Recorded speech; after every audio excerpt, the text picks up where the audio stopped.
Breaking news చూస్తున్నాం. తెలంగాణ వ్యాప్తంగా మరోసారి పలు చోట్ల వర్షాలు కురుస్తున్నాయి. ముఖ్యంగా ఆదిలాబాద్ జిల్లాలో అకాల వర్షానికి ఒక్కసారిగా ధాన్యం తడిసిముద్దాయింది. ఇప్పటికే పూర్తి స్థాయిలో కోతలైపోయాయి.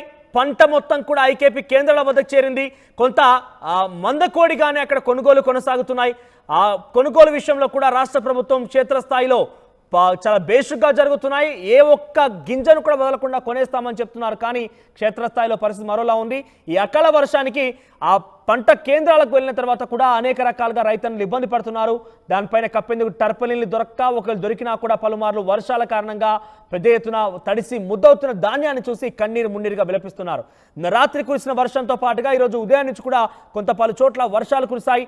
కొనుగోలు కేంద్రాల్లో వర్షపు నీరు నిలిచిపోవడంతో రైతులు ఇబ్బంది పడుతున్నారు. మీరు చూస్తున్నారు ఇక్కడ పూర్తిగా అక్కడ వరి ధాన్యం మొత్తం కూడా పంట మొత్తం కూడా ఐకేపీ కేంద్రాల వద్ద చేరిపోయింది. పంటను ఆరబెడుతున్నారు. మాయిశ్చర్ కరెక్ట్గా వస్తే కానీ పంట కొనుగోలు చేయరు. అలా అని చెప్పి మాయిశ్చర్ రావడం కోసం ఆరబోసినటువంటి ఆ వడ్లు పూర్తిగా వర్షానికి మరింతగా నానిపోయాయి, తడిసి ముద్దయిపోయాయి.